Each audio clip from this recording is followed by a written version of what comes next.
Lectura del libro de Isaías. En un primer tiempo, el Señor humilló al país de Zabulón y al país de Naftalí, pero en el futuro llenará de gloria la ruta del mar, del otro lado del Jordán, el distrito de los paganos. El pueblo que caminaba en las tinieblas ha visto una gran luz. Sobre los que habitaban en el país de la oscuridad ha brillado una luz. Tú has multiplicado la alegría, has acrecentado el gozo. Ellos se regocijan en tu presencia, como se goza en la cosecha, como cuando reina la alegría por el reparto del botín.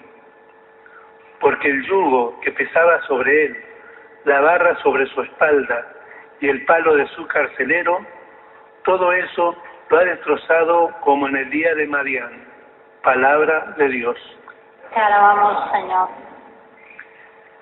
El Señor es mi luz y mi salvación. El Señor es mi luz y mi salvación. El Señor es mi luz y mi salvación. ¿A quién temeré?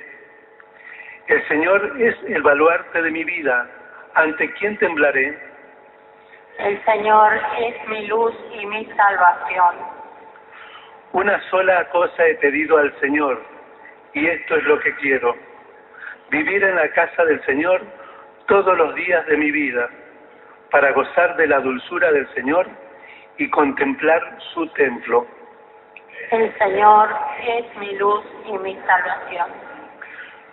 Yo creo que contemplaré la bondad del Señor en la tierra de los vivientes. Espera en el Señor y sé fuerte.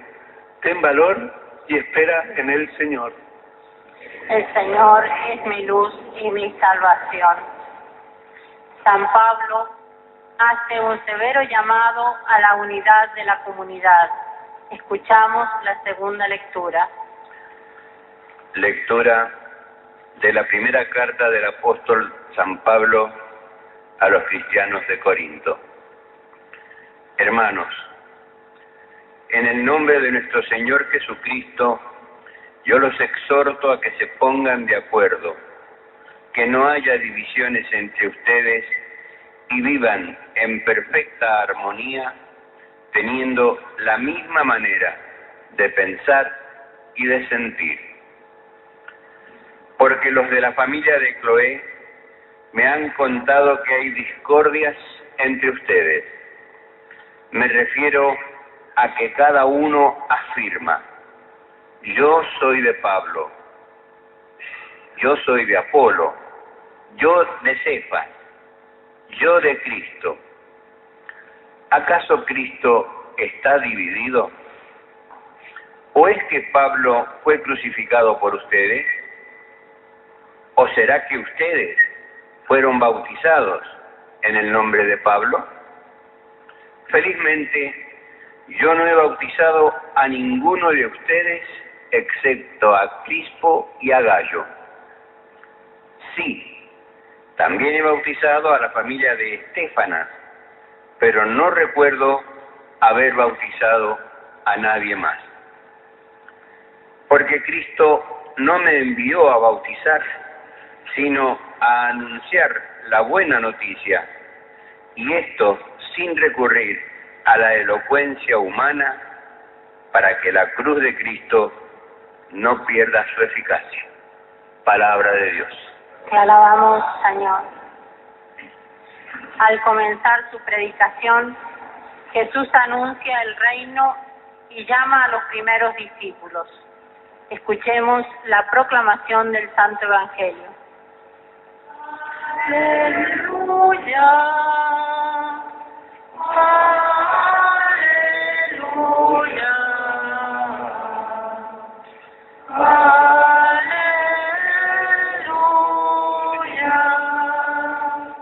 Jesús proclamaba la buena noticia del reino y sanaba todas las dolencias de la gente. Aleluya,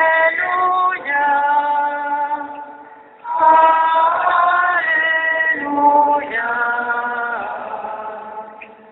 aleluya.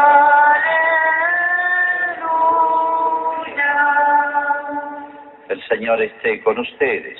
Y con tu espíritu. Evangelio de nuestro Señor Jesucristo, según San Mateo. Gloria a ti, Señor.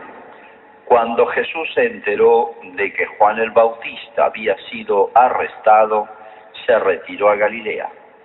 Y dejando Nazaret se estableció en Cafarnaúm, a orillas del lago, en los confines de Zabulón y Neftalí, para que se cumpliera lo que había sido anunciado por el profeta Isaías. Tierra de Zabulón, tierra de Neftalí, camino del mar, país de la Transjordania, Galilea de las naciones. El pueblo que se hallaba en tinieblas vio una gran luz. Sobre los que vivían en las oscuras regiones de la muerte se levantó una luz. A partir de ese momento Jesús comenzó a proclamar: conviértanse porque el reino de los cielos está cerca. Mientras caminaba a orillas del lago de Galilea, vio Jesús a dos hermanos, a Simón, llamado Pedro, y a su hermano Andrés, que estaban echando las redes al mar porque eran pescadores. Entonces les dijo: síganme y yo los haré pescadores de hombres. Inmediatamente ellos dejaron las redes y lo siguieron. Continuando su camino vio a otros dos hermanos, Santiago, hijo de Zebedeo, y a su hermano Juan, que estaban en la barca con Zebedeo su padre, arreglando las redes, y Jesús los llamó. Inmediatamente ellos dejaron la barca y a su padre y lo siguieron. Jesús recorría toda la Galilea, enseñando en las sinagogas, proclamando la buena noticia del reino y sanando todas las enfermedades y dolencias de la gente. Es palabra del Señor. Gloria a ti, Señor Jesús.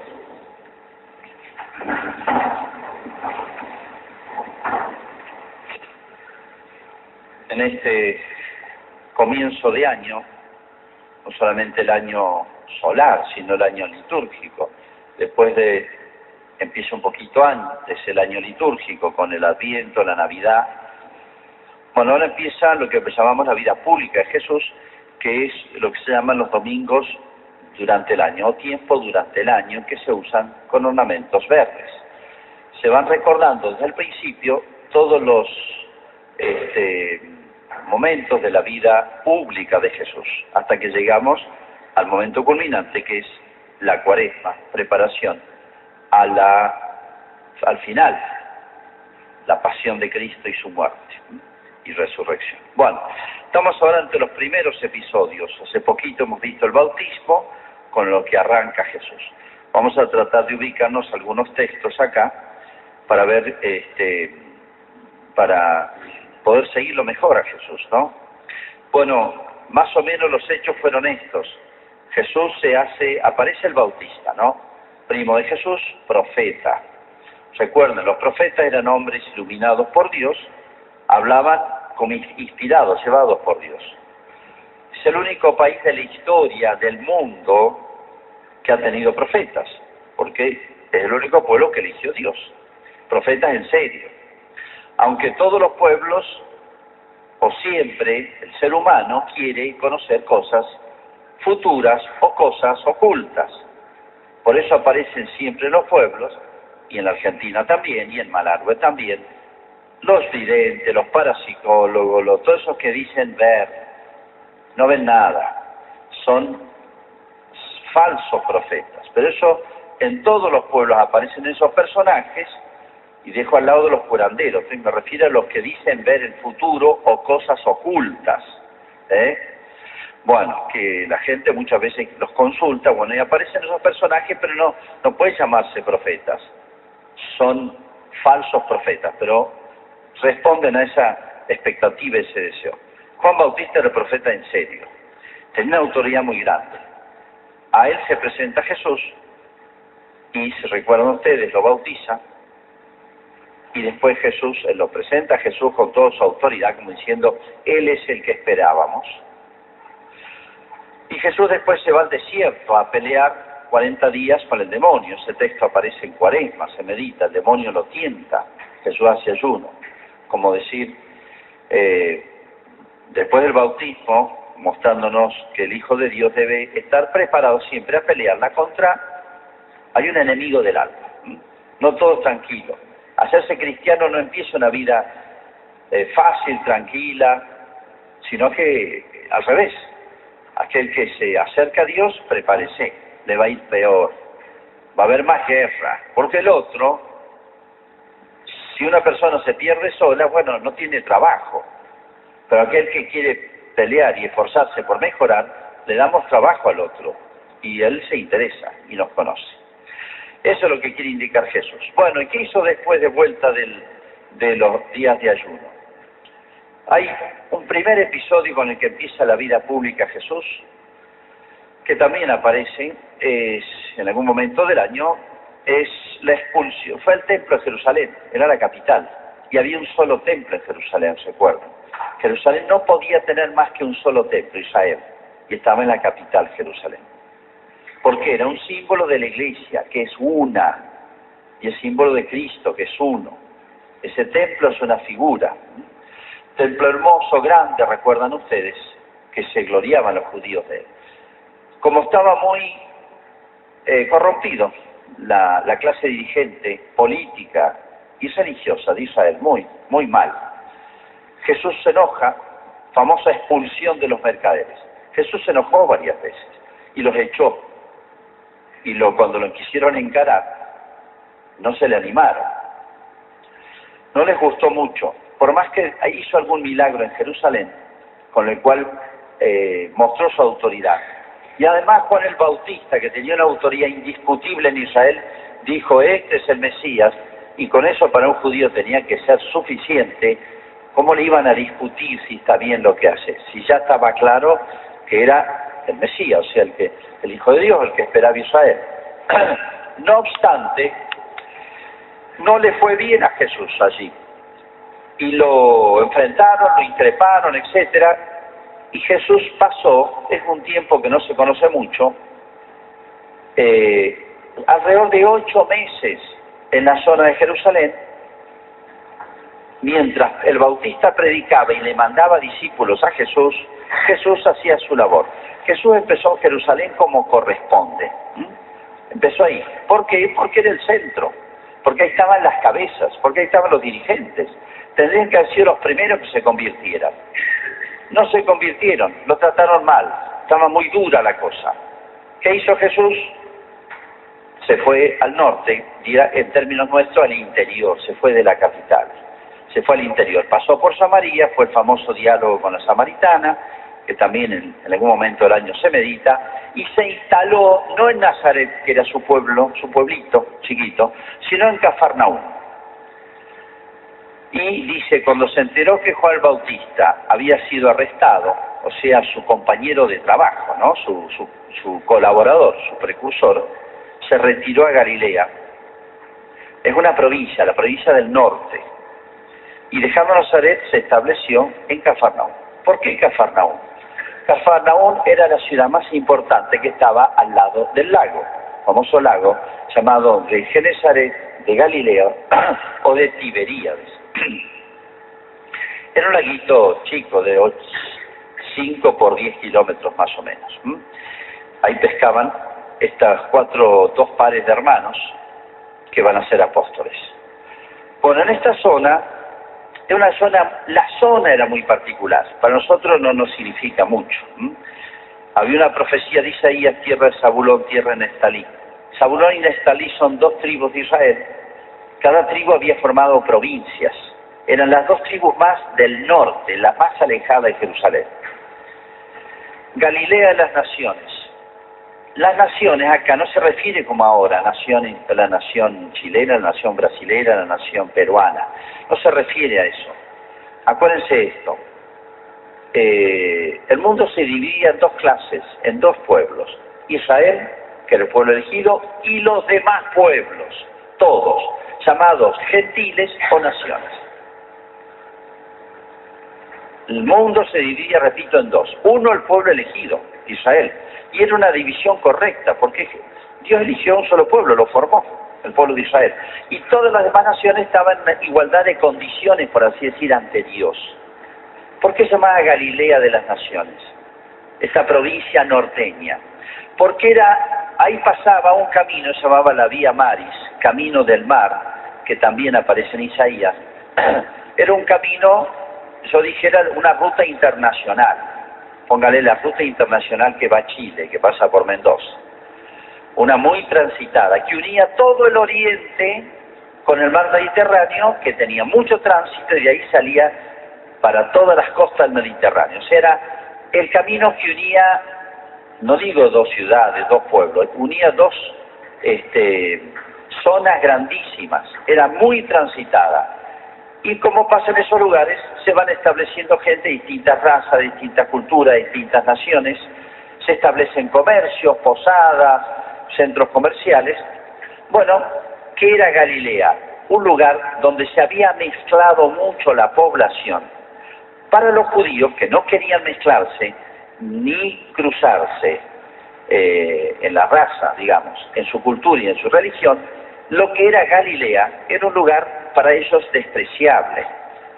Por otro lado, en la zona más rica, esa zona para los cultivos era la más rica, y el comercio le daba mucha riqueza, movía mucho dinero. Entonces, Galilea de las Naciones, para un judío eso era muy despectivo, peyorativo. O sea, Galilea, que sos poco pura, que sos poco religiosamente indiferente, dedicada más a ganar plata, a hacer plata en el comercio o en el cultivo de las tierras, que en pensar en las cosas religiosas. Eso significa Galilea de las Naciones. Y en Jerusalén se creían que mantenían la pureza, ellos creían que mantenían más la pureza de la religión. Y por eso lo rechazaron a Cristo. Dos defectos distintos. El defecto de Jerusalén, defecto muy duro, muy grave, que hace alejarse a Cristo, que se fue allá. Jesús quería empezar por allá la predicación. Y no le hicieron caso, le fue mal. Se fue al interior, diríamos nosotros en argentino. Y en argentino, bueno, esta zona, Galilea de las Naciones. El pueblo que vivía en tinieblas vio una gran luz. O sea, es verdad que religiosamente era más bien poco interesada, superficial religiosamente, superficial. Sobre los que vivían en las oscuras regiones de la muerte se levantó una luz. ¿Qué significa esta frase? Algo que pesaba mucho en esa zona. Y es lo siguiente. Antes, bueno, ahora también, pero antes había muchas guerras entre los pueblos y las naciones. Tal vez más que ahora todo. Pero bueno, la zona que más había sufrido las invasiones despiadadas de los grandes imperios, especialmente los persas, los caldeos, etcétera, era la zona de Galilea, quedaba más a mano. Pasaban las tropas por ahí, arrasaban con todo. Había sufrido muchísimas invasiones y despojos, con todo lo que significa de muerte, de cautiverio. Bueno, es una zona entonces muy golpeada, regiones de la muerte.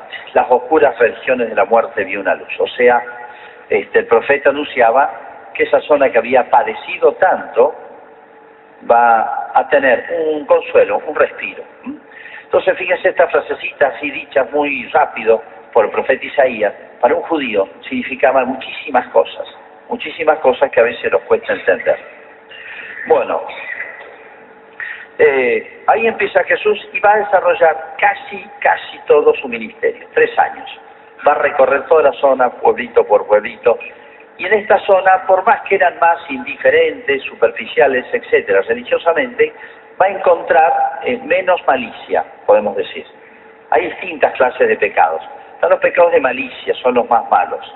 Son los pecados más de la inteligencia, del pensamiento. Son difíciles de salir de ellos. Están todos basados en el orgullo. Y hay otros pecados que son más bien de debilidad. Yo sé que esto no está del todo bien, pero bueno, no pongo fuerza para corregir el rumbo. Era un poco más bien eso. Por eso a Jesús tuvo más frutos, más éxitos. No es que sean buenos. En el pueblo de Nazaret, en su pueblo donde a los meses de predicar, donde por primera vez lo quieren matar a Jesús. No le fue tan bien. Pero bueno, consiguió más frutos. De los 12 apóstoles, 11 eran de Galilea. 1 era de la zona de Judá, la zona de Jerusalén, la provincia de Judá, y fue Judas. No le fue muy bien con el único discípulo allá. Bueno, quiero resaltar solamente 2 frases de Jesús que son muy importantes, que creo que nos tienen que ayudar mucho, que son casi como una frasecita muy bien armada, redonda, como para decirnos, miren, esto es lo esencial, esto es lo importante. Primera, que la repetía Juan el Bautista. No es que Jesús se la copió, no necesitaba copiarle a nadie, sino que el Bautista, precursor de Jesús, Dios le había inspirado, que era lo que tenía que hablar. Convertíos, porque el reino de los cielos está cerca. Y la otra, recorría toda la Galilea, dice. ¿Haciendo qué? Proclamando la buena noticia del reino.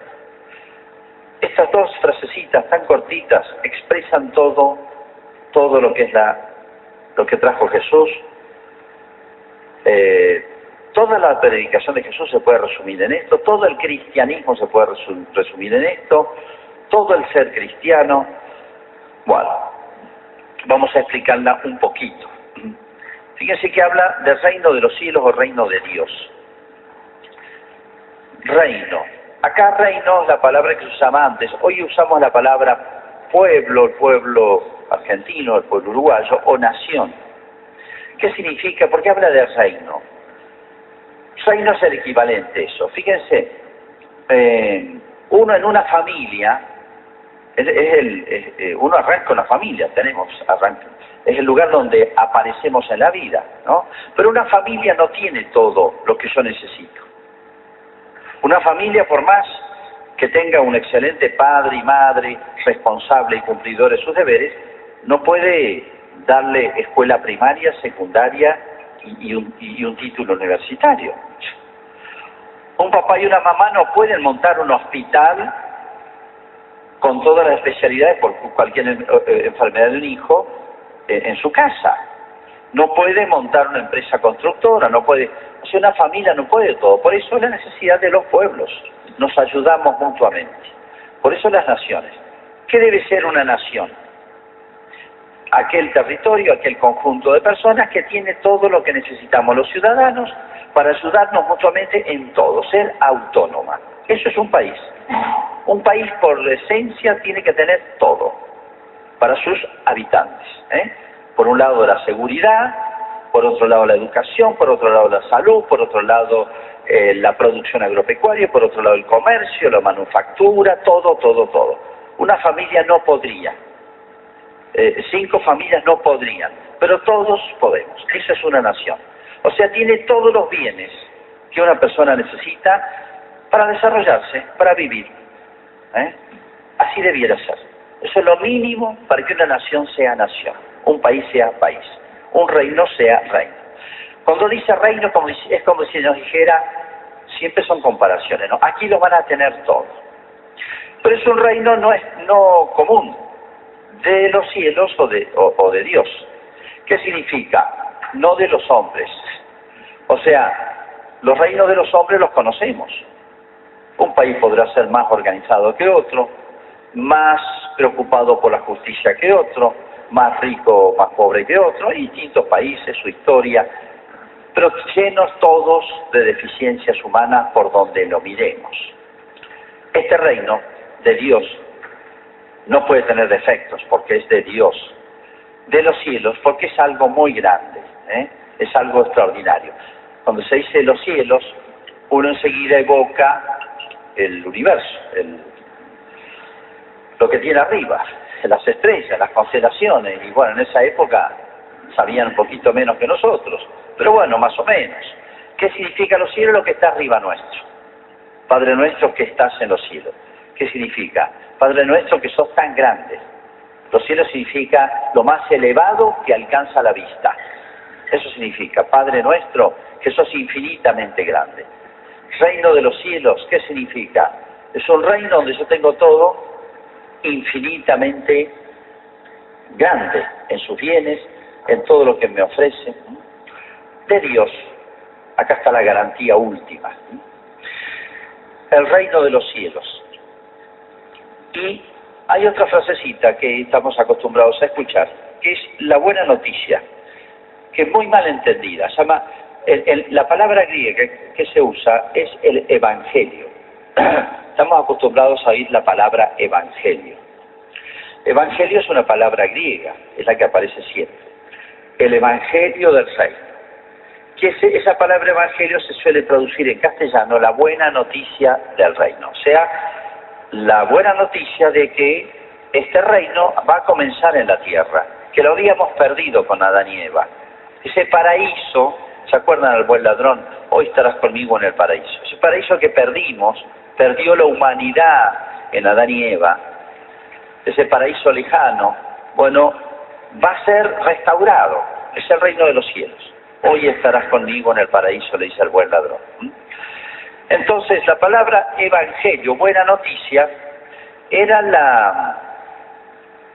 una palabra que se usaba en la época. Hoy estamos muy lejos y no la entendemos así. En la época la palabra la usaban solamente para cuando los emperadores romanos anunciaban algo. El emperador era la autoridad máxima.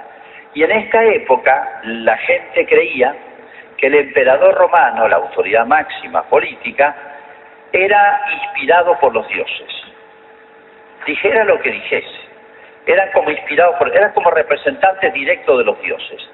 Entonces tenía una autoridad muy, muy grande. O sea, estaba el evangelio del emperador, se decía. La buena noticia del emperador. Obviamente no era ni inspirado por Dios siempre, era como cualquier ser humano, pues lleno de defectos. Pero la palabra se usaba. Pero esta es la buena noticia, el evangelio es de Jesús. Este es el evangelio de Dios. Cambia totalmente. Aquí la cosa va en serio, como va en serio con San Juan el Bautista como profeta, como va en serio la cosa con Jesús, como va en serio con este evangelio. Y acá no se trata que una buena noticia, bueno, terminaron la ruta 40. No es la buena noticia, bueno, hicieron el dique sobre el Río Grande. Esas noticias locales que nos dicen, qué bueno, ahora vamos a poder... Vialidad arregló todos los caminos de la zona, ya no hay más serruchos, ¿no? Qué bueno, vamos a poder ir más rápido sin saltar por el camino. Dice, bueno, esas cosas que uno dice, bueno, qué buena noticia, no es mala, sino que acá se trata, cuando dice evangelio, buena noticia del reino, se trata de algo extraordinariamente grande, algo que supera todo lo previsible, supera todo lo imaginable. El mismo profeta Isaías va a decir, ni el ojo vio, ni el oído oyó, o sea, ningún sentido puede captar, ni vino a la mente del hombre, o sea, tampoco la inteligencia, lo que Dios nos ha preparado los que le aman. Como diciendo, este nuevo reino que es espiritual, que no es comparable a ninguno de los imperios, ni los buenos, ni los malos, ni los regulares, que va a inaugurar este personaje que estamos esperando desde hace siglos, siglos y siglos, que se anunció allá al comienzo del mundo, que se inicia con Jesús, es algo extraordinariamente grande, nuevo, y por ser tan grande, ningún hombre pudo sospecharlo, imaginar ni describirlo, supera todo lo imaginable. Es el cielo, es el reino de los cielos. Ese es el tema central. ¿Y qué significa eso? Miren, significa, en otras palabras, lo que llamamos el cielo, la vida eterna, el paraíso, que ya comienza en la tierra. O sea, en la tierra nos encaminamos al reino de los cielos, o nos desencaminamos, nos dirigimos o nos apartamos de él. Por eso, el reino de los cielos, siempre que pensemos qué es ser cristiano, o cuando querramos decirle a otra persona, convencerlo, explicarle qué es el cristianismo, a veces pensamos, todo el mundo piensa qué es ser cristiano, ir a misa el domingo, estar bautizado, papel de bautismo, no decir malas palabras y no sé cuántas cosas. Eso no es el cristianismo. No se empieza por ahí. ¿Qué es el cristianismo? La esencia y todo el cristianismo, el reino de los cielos. Bueno, pues si uno piensa en esto, algo tan apetecible, deseable, atractivo, fascinante, uno dice, bueno, vale la pena renunciar a todo. Vale la pena poseer eso. Vale la pena ser ciudadano de este reino. Vale la pena. ¿Qué tengo que hacer? Y la palabrita de Jesús, la respuesta sería una sola: convertíos. No es fácil convertirse. Convertirse significa ir corrigiendo todo lo malo que vemos en nosotros, porque ese reino de Dios y de los cielos es muy alto, es muy sublime, y hay que acomodar nuestra vida a Él, no acomodar el reino a nuestra vida, a nuestros deseos y caprichos. Y no es fácil, y Jesús lo sabe. Por eso es algo que debemos empezar todos los días. Corregir lo que más vemos, los defectos más grandes. ¿Cómo nos cuesta eso? A todos nos cuesta ver nuestros defectos. A veces los que conviven con nosotros conocen más defectos de los que nosotros conocemos. Así que para conocer los defectos, pregunten a la gente que tienen cerca. Y bueno, no solamente conocerlos, sino corregirlos. A veces nos acostumbramos, o a veces ni nos preocupamos. Y a veces decimos: yo soy así. Yo soy así. Muy mal. Si uno entendiera lo que es el reino de los cielos, si uno entendiera este reino de Dios que es eterno, que es infinitamente grande, que nadie puede sospechar lo que es, de tan grande que es, uno tendría que, mientras más se convence de eso, mientras más se impregna de eso, tendría que decir: ahora qué tengo que hacer, como le preguntaban al Bautista. Y la única palabra es: lo convertíos. Dios sabe cuánto nos cuesta, nos lleva tiempo. En un día uno no lo hace, no basta un acto, no basta un deseo, es algo de todos los días, pero que nunca dejemos esto que tiene que ser la actividad central de nuestra vida, el deseo de ser todos los días un poquito mejor. Y debiera ser algo que no nos canse nunca. Hay una oración muy linda que dice y va repitiendo: Señor, que no nos cansemos, Señor, que no nos cansemos. ¿Cómo cuesta perseverar en eso? Pero lo que le importa a Dios, ante todo, son los deseos reales. Que los pongamos en movimiento, que reconozcamos eso y empecemos. Que hay promesas muy grandes. No es corregir por corregir,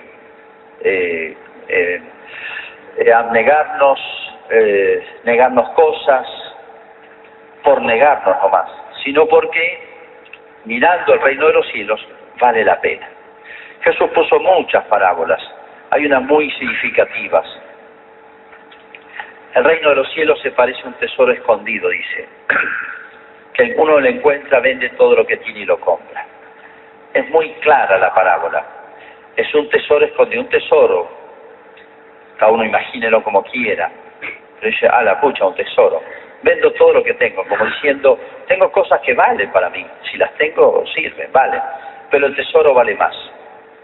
El reino de los cielos siempre vale más que todo lo que yo pueda apetecer, desear, anhelar, buscar para ser feliz en la tierra. Vale más. Por eso no le cuesta vender todo lo que tiene. Si uno entendiera lo que es el reino de los cielos, es un tesoro o una perla de gran valor, dice Cristo, vende todo lo que tiene. Es decir, el cristianismo empieza y termina siempre pensando en el reino de los cielos. Si uno asimilara esa idea, la entendiera, la profundizara, lo demás sale solo. Lo demás nos va a costar mucho menos. En lo demás vamos a perseverar y va a ser la búsqueda de toda nuestra vida. No olvidemos, cuando recemos enseguida el Padre Nuestro, que decimos: que venga tu reino. La vida cristiana tiene que ser ese constante búsqueda sin cansarnos, sin cansarnos. Dios nos tiene paciencia, Dios nos espera todos los días sin cansarnos, esa búsqueda tan hermosa del reino de los cielos.